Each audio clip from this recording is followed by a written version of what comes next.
you know. Right. And even I don't know if this was intentional or not. Sounds like they probably just stumbled into this.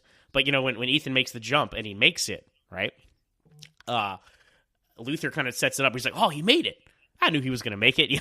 So it's kind of sets up the fact that like, oh, he got the rabbit's foot. How we knew he was going to get the rabbit's foot, So anyway, I thought that was a very smart choice because we'd already seen him do this exact thing twice in the last two movies, like break into some building and get some item, right? It's nice that we didn't see it again because we knew he was going to get it. So. Right. See, that's the scene when he dislocated his ribs is when he jumped off the building the first time to do the pendulum. I believe it.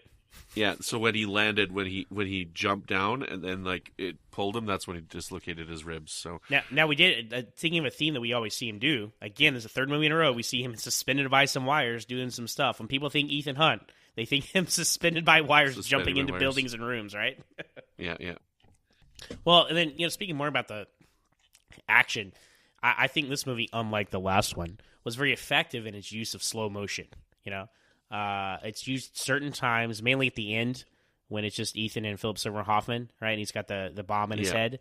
It's very effective there, I think, and in a way that it was just not in the last film because it was just so overdone.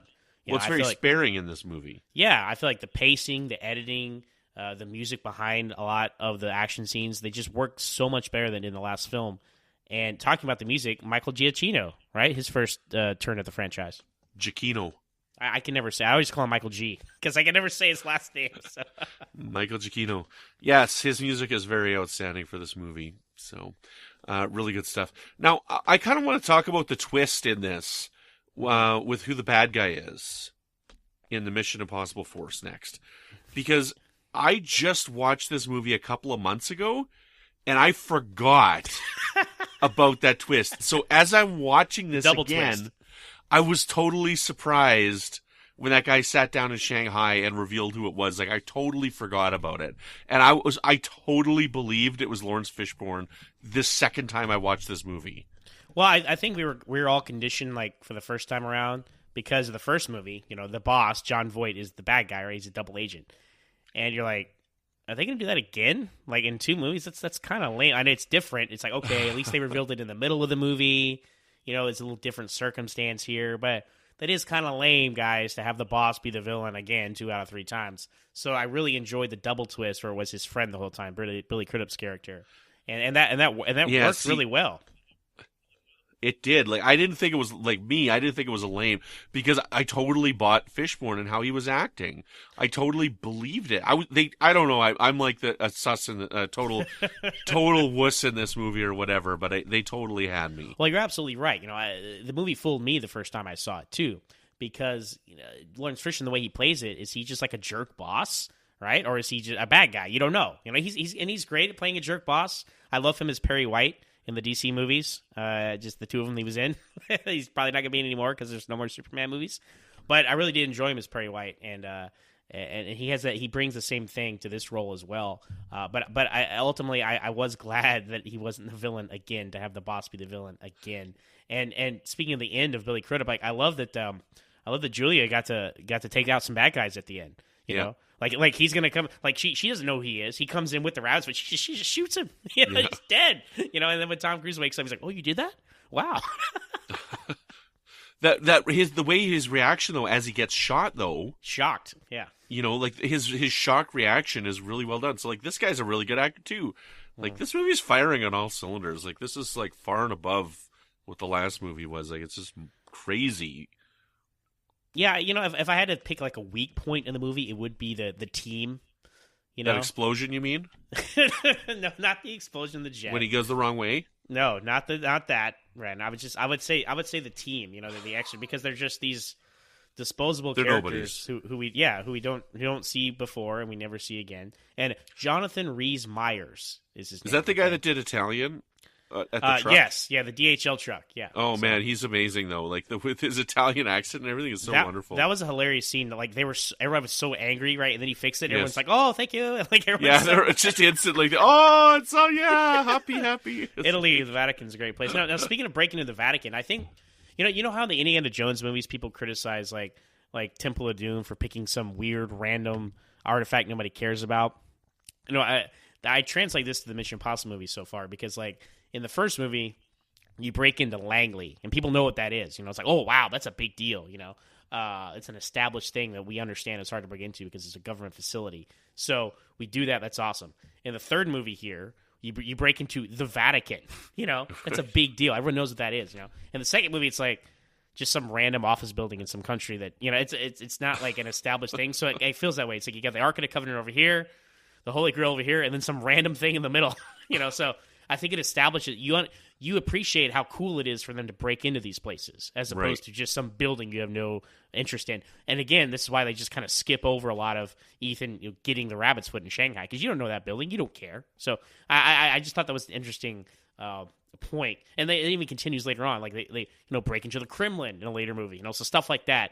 Super cool to break into these facilities that we know are highly fortified and secured. Over the top places. I will say though, I think Temple of Doom is better than Mission Impossible 2. Oh, absolutely! Like that's not even a debate. I like Temple of Doom. I think it gets a bad rap, too. So I think it's a good movie. But, we'll have to get to that someday. Oh, we will. It's on the list. Whenever they come out with the Indiana Jones 5, we'll have to sync it up and yes. do it like that. So, but it's something else I thought about, and this is just I'm thinking of random things. I loved in the end fight with Philip Seymour Hoffman. It's like obviously Tom Cruise should be Philip Seymour Hoffman should be no physical match for Tom Cruise, but Tom Cruise just ran a mile, and he's got a bomb in his head, right? So it makes sense that they can fight each other. But I loved how Tom Cruise was punching him with his elbows. That was weird. Like I was totally thinking of like William Shatner fighting him, like Captain Kirk, the elbow. I don't know. I couldn't even come. Well, he's holding his head because of the headache, I assume. Yeah. But I just thought that was like very unique. I haven't seen someone like punch someone with their elbows like that. But only Tom Cruise can do something like that. Made me think it's awesome. So. Excellent. Right on. Well, I don't know. I think we kind of covered all the interesting aspects of the film. Like, I don't know. Do you have any final thoughts on the movie? Well, yeah. I liked that it was again. It's more in the vein of the first movie. Like, oh, there's an item. And it could do something, And I don't when the person gets the thing, we don't know what they're going to do with it, but we need to get that thing to keep them from doing whatever they might do with it, Right. So as opposed to the second one where it's like, okay, here's a virus they're going to release, and he's going to release it, so you better stop him. Like the whole that's what I was saying on our last episode, because like there were no twists and turns really. There were some twists and turns with like masks and stuff, like who's talking to who, right? But other than that. There was no big twist. Like this movie had so many twists and turns, like who had what, where, and all this kind of stuff, and that's what we love from Mission Impossible. And they wisely repeat that pattern, but it doesn't get in fresh ways. They don't do it's not the same beats over and over again. They have new twists on their twists, and I think that's important to keep the intrigue going. That's why this movie was so intriguing because you look at the last movie like. And it's like it's over 2 hours, but just by a hair, but they both are. But Mission Impossible 2 just felt so much longer, I'll insert your slow motion jokes here, right? But so much happens in this movie, like you think they're doing one thing, turns into something else. He's got to get help from the inside. It was nice to get Simon Pegg's character in there, Benji. He becomes a greater role as the franchise continues. So there were just a lot of angles, a lot of twists and turns, a lot of intrigue in this movie that I feel like was missing from the last one, and what makes it a great Mission Impossible movie. Yeah, I love this movie. I think it's a lot of fun. I don't really have much else that I want to add to it as well, but I think it's pretty outstanding, and it definitely blows away both the first two, in my opinion.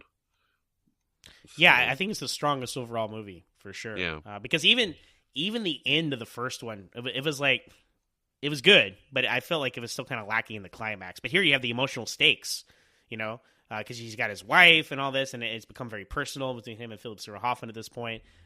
So where she electrocutes him, and right before she's gonna do it, he's like, "Wait, I love you." I love you. That was a great tension breaking moment and very real too. Yeah. So I just you root for this relationship. We didn't see it form, but you root for it. Like even the scenes where he's like, "I need you to trust me, okay? I need you to trust me," because you can tell like she's like, "Okay, this guy's not really going on some like traffic conference, and I don't know what he's doing," but so yeah, it works on pretty much every level, and it's a great movie. So Brandon, we have a couple orders of business. Absolutely, wrap we up do. this conversation. There are 2 masks in this movie. Can you identify them? I sure can. There is the mask where Tom Cruise puts on Philip Seymour Hoffman's mask, and then there's the mask where his security guard is the mask of Tom Cruise's wife. That is correct. So that's 2 masks in this film. And you know what's great, and why that works so well in this movie, is that fake out of her dying is because masks were not overused in this movie. You're not expecting that to be a mask at the end of the movie. That's a great point. That's a great point because they've done some we've already seen some horrible things happen in this movie. Like for them to kill his wife, you're like, oh, wow, I guess they just James Bonded him. That's killed his wife, right? So like, it would not have been out of the realm of possibility for that to have actually happened there. And then you're just in much shock as everybody else. Like they shoot her, and you're like, whoa. It's just like I think they actually did it, And the gradual reveal, and you're right, and that's the problem with MI2. I mean, to have 5 masks, it's craziness, and that just shows me like where did Ethan Hunt get the Moulin Rouge guy's mask, as we called it in the last movie, like in the middle of we're in the middle of that situation. So, but you're absolutely, that's a great point, Brandon. That you kind of forget about the mask in that situation because you're so caught up in the emotion. You haven't seen somebody rip off a face every 5 minutes. Yeah. This is the least amount of masks we see in any Mission Impossible movie, I'm pretty sure. That's correct. There's only 2. So, our mask counter so far is 11 masks in 3 films. So there was, 4 in the first one and 5 in the second 5 in the second, 2 in the third. Here. So 11 so far. We'll keep an eye on that for you. And then, so Brandon, how many times would you accept this mission? 5. Absolutely. This movie, like, both times I've seen it now, like it had me captivated the whole time I was watching it. And I'm like, I forgot about the twist because I was so into the story. I completely forgot about that twist at the end that Philip Seymour Hoffman was not the bad guy, or sorry, that Lawrence Fishburne was not the bad guy. See, I'm so bad with names. And then I completely forgot about, like, I knew the wife didn't die, but I did forget about the mask reveal in that. So yeah, I 5 out of 5, absolutely. How about yourself? I would accept this 4.5 out of 5 times. So. Excellent. Yeah, absolutely. For all the reasons we discussed. So we are. I think we already know the answer here based off our scores here. But Brandon, is this franchise fatigued yet? It has been rejuvenated because it definitely was fatigued, but it has definitely been rejuvenated by some completely fresh blood that I was not expecting. This got a transfusion and is now no longer fatigued. Well, I was going to say it got a defibrillated back to life. So. Yeah, there you go. That too. They defibrillated. They took it to the head and definitely brought it back to life. I love that. That's you had to kill it with Mission Impossible 2 to bring it back. It's Mission Impossible 3, much like you have to kill me or otherwise I'm going to die. Yeah, can you imagine being in that situation, just ranting Tom Cruise about this? You're like, what are you talking about? So you're going to kill me or I'm going to die. Oh man, yeah, no, I agree. The franchise is not fatigued. Now, I said it was not fatigued with the last one because my approach is I'm going to give every one of these franchises a mulligan. So like if there's a movie I don't really love, but I still see potential, I don't think it's fatigued yet because you can always pull up, from the nosedive. I mean, you see it in so many franchises as we'll discuss over the podcast here. But yes, the franchise is not fatigued, and I'm happy to say that after 3 because 3 it's hard to get a trilogy in. And so then we have a solid Mission Impossible trilogy here with a weak middle part, but a great first and even better third. Yeah. So then I off on a tangent then based on our Halloween podcast then. So, you didn't really like 4, 5, and 6. Like, so at what point would you have said that was fatigued? This is off topic here, but I guess 5. 5? Because then you didn't like 6 either, right? Right. No. Because the clear backpedaling of what they had set up with 4, which was kind of intriguing, Yeah. It's like, oh, let's not take any risks. And I'm talking about, obviously, the end of Halloween 4 where Michael Myers is probably dead and his niece now is the killer, which was at least intriguing. But they completely backpedal from that just to reset the status quo in the next movie. And that's like, okay, guys, you're fatigued. You're running over the same thing over and over and over. So I would say, with 5 would be fatigued. Okay, yeah, interesting, fascinating. And spoilers for our Halloween H4O podcast I that know, we right? did last summer on the on the Talk Film Society Network. If you want to listen to